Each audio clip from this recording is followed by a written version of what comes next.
प्रयागराज से इस वक्त की बड़ी खबर आ रही है। नैनी जेल पहुंचा अशरफ अहमद। बरेली से प्रयागराज लाया गया अशरफ। कड़ी सिक्योरिटी के बीच नैनी जेल ले जाया गया है अशरफ अहमद। अशरफ की कल होगी कोर्ट में पेश हुई है। बड़ी जानकारी इस वक्त आपकी टीवी स्क्रीन पर। कड़ी सिक्योरिटी के बीच नैनी जेल लाया गया अशरफ अहमद और कल कोर्ट में पेशी होगी अशरफ की।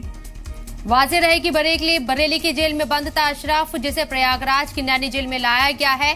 17 साल पुराने मामले में उमेश पाल किडनैपिंग केस में अशरफ अहमद और अतीक अहमद को कोर्ट में कल पेश किया जाएगा। कोर्ट इस पर क्या फैसला देता है ये देखना लाजमी होगा। लेकिन अतीक अहमद का छोटा भाई है अशरफ अहमद और दोनों को नैनी जेल लाया गया है। तो कड़ी सिक्योरिटी के बीच दोनों को नैनी जेल लाया गया। अशरफ की कल कोर्ट में पेशी होगी, अतीक की भी कोर्ट में पेशी होनी है। बरेली से प्रयागराज लाया गया है अशरफ और ये ब्रेकिंग न्यूज इस वक्त आपकी टीवी स्क्रीन पर। प्रयागराज से है नैनी जेल पहुंचा है अशरफ। इससे पहले अतीक पहुंचा और अब अशरफ, दोनों ही भाई नैनी जेल पहुंच चुके हैं।